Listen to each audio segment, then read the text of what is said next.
Halo semuanya, seneng banget bisa bareng-bareng lagi sama kalian di pembahasan materi kita kali ini. Kita bakal langsung terjun ke sebuah topik yang luar biasa menarik, yaitu kehidupan para pejuang doa. Kita akan membedah beberapa karakter historis dari Alkitab dan melihat gimana kuasa komunikasi dengan Tuhan itu benar-benar jadi fondasi utama di balik kehidupan mereka yang luar biasa. Yuk kita mulai. Tapi sebelum kita melangkah lebih jauh, coba deh renungkan pertanyaan simpel tapi cukup nyentil ini.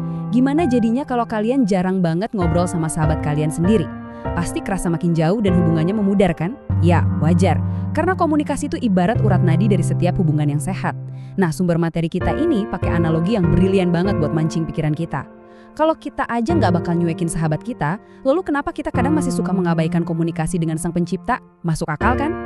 Oke, ini dia peta perjalanan kita hari ini. Kita punya 5 poin utama. Pertama, kita bahas pentingnya komunikasi dengan Tuhan. Terus kedua, kita lihat konsistensinya Daniel. Ketiga, Henokh yang berjalan bersama Allah. Keempat, syafaat Musa sang pemimpin. Dan terakhir, kita akan tutup dengan poin tentang berdoa karena mengasihi Allah. Kita masuk ke bagian pertama, pentingnya komunikasi dengan Tuhan.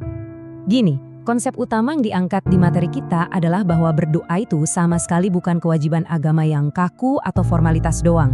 Ini tuh murni soal koneksi relasional yang esensial banget. Ada kutipan dari Mazmur yang rangkum ini dengan super indah. Aku mengasihi Tuhan sebab Ia mendengarkan suaraku dan permohonanku. Poin krusialnya di sini adalah komunikasi kita dengan Tuhan itu harus selalu berakar pada kasih. Dan yang bikin tenang, ada jaminan kalau Dia tuh selalu dengerin kita. Jadi ini bukan soal ngasih laporan tugas ke atasan ya, tapi bener-bener ngobrol sama sosok yang sangat peduli sama kita. Lanjut ke bagian kedua, Daniel. Dan konsistensinya yang tanpa kompromi. Kalau ngomongin Daniel, ini tuh salah satu figur yang paling menarik buat dibedah. Kenapa? Karena bayangin aja tekanan yang dia hadapin. Dia harus mempertahankan integritas spiritualnya di bawah tekanan politik dan budaya yang luar biasa berat dari dua kerajaan besar. Di satu sisi, lingkungan tempat dia hidup, yaitu Babel dan Media Persia, itu kerajaannya super mewah, menganut kepercayaan pagan, dan punya kekuasaan mutlak. Tapi di sisi lain, lihat deh kehidupan Daniel. Dia milih buat tetap setia, jaga pola makan yang murni tanpa kompromi, dan yang paling penting, dia jaga ketat rutinitas doanya.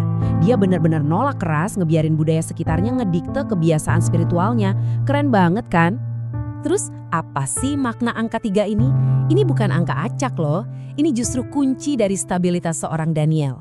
3 kali sehari, setiap harinya, dia berlutut dan berdoa. Ini bukti nyata dari dedikasi dan ritme hidup yang sengaja dia bangun. Gak peduli seberapa sibuk atau bahkan seberapa berbahayanya posisi politik dia saat itu, dia tetap luangin waktu. Nah, intisari dari kisah Daniel ini sebenarnya cukup menantang buat kita introspeksi diri. Daniel itu berdoa secara konsisten setiap hari. Bukan cuma pas dia diancam mau dilempar ke gua singa aja. Doa buat dia itu bukan semacam tombol panik yang baru dipencet pas ada krisis atau keadaan darurat. Sama sekali enggak. Doa itu kebiasaan hariannya yang gak bisa dipatahin sama siapapun. Jadi, kekuatan dia saat menghadapi krisis itu justru datang dari konsistensinya di masa-masa tenang. Sekarang kita masuk ke bagian ketiga. Henokh berjalan bersama Allah. Kalau Daniel tadi nunjukin ketahanan di tengah tekanan politik, kisah Henokh ini ngebawa kita ke tema tentang keintiman yang terus-menerus di kehidupan sehari-hari. Nah, sebelum bahas Henokh lebih jauh, materi kita ngasih wawasan menarik soal postur saat berdoa. Secara historis, orang tuh berdoa dengan berbagai cara. Ada yang berlutut, berdiri, atau duduk sambil menunduk. Meski Alkitab nggak mandatin satu postur baku yang kaku, sikap fisik ini tuh sebenarnya deklarasi nyata loh. Deklarasi dari rasa hormat, kerendahan hati, dan penyerahan diri kita. Intinya, sikap tubuh kita mencerminkan sikap hati kita. Oke, balik lagi ke Henokh. Coba kita perhatiin kutipan yang luar biasa ini. Dan Henokh hidup bergaul dengan Allah selama 300 tahun. Yang bikin ini benar-benar nancep di pikiran kita adalah konteks di baliknya. Henokh itu bukan petapa yang ngurung diri di dalam gua atau ngejauh dari masyarakat. Enggak, dia tetap hidup, kerja, dan berbaur di tengah dunia yang makin kacau waktu itu. Tapi dia berhasil ngebangun keintiman doa yang begitu dalam sama Tuhan, terus-menerus, selama 3 abad. Bayangin itu. Oh iya, ada satu tips super praktis dari materi ini buat ngebangun keintiman.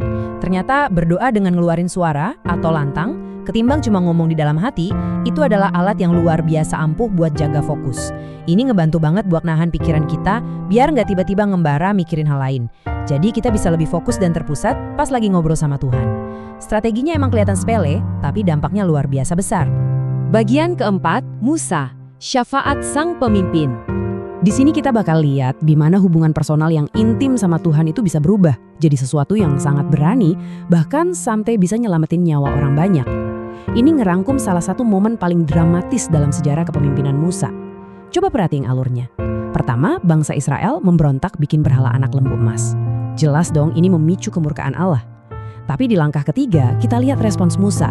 Dia bukannya kabur, tapi malah ngelakuin syafaat atau doa permohonan selama 40 hari penuh. Dan hasilnya, pengampunan. Syafaat Musa ini ibarat tameng yang berdiri di antara bangsa yang memberontak sama konsekuensi dari tindakan mereka sendiri. Tapi, kok bisa doa Musa seefektif itu buat ngubah keadaan? Jawabannya, karena Musa nggak cuma asal mohon membabi buta. Dia punya pemahaman yang sangat mendalam soal karakter Allah yang maha pengampun, kesetiaannya sendiri juga nggak tergoyahkan.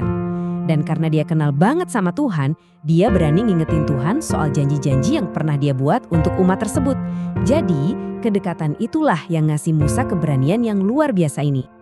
Dan sampailah kita di bagian kelima, sekaligus yang terakhir, berdoa karena mengasihi Allah. Setelah kita muter-muter lihat sejarah Daniel, Henokh, dan Musa, sekarang yuk kita tarik ini ke zaman sekarang. Kita bahas aplikasi praktisnya buat kehidupan kita sehari-hari. Ada satu pengingat yang nancep banget. Tuhan itu nggak butuh sekretaris atau booking waktu. Di dunia modern sekarang, coba deh kalau kita mau ketemu manajer, VIP, atau tokoh penting, kita harus ngelewatin birokrasi, bikin janji, dan cocokin jadwal kan. Tapi sumber kita ini ngingetin kalau Tuhan yang berkuasa atas segalanya itu justru selalu bisa diakses, tak terbatas. Kapanpun, dimanapun.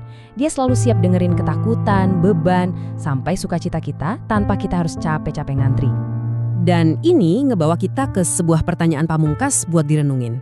Pertanyaan yang mengikat seluruh inti materi kita hari ini. Apakah Anda berdoa cuma pas lagi butuh sesuatu atau murni karena Anda mengasihinya? Tokoh-tokoh yang kita bahas tadi tuh nggak berdoa cuma buat keluar dari masalah. Mereka berdoa karena mereka punya hubungan yang mendalam. Jadi tantangannya buat kita sekarang adalah, yuk kita ubah cara pandang kita. Dari yang nganggap doa cuma sebatas transaksi kebutuhan, jadi sebuah relasi hangat yang didorong oleh kasih. Gimana? Cukup bikin mikir kan? Nah, sekian dulu eksplorasi materi kita kali ini. Terima kasih udah dengerin dari awal sampai akhir, dan teruslah jadi pembelajar yang antusias.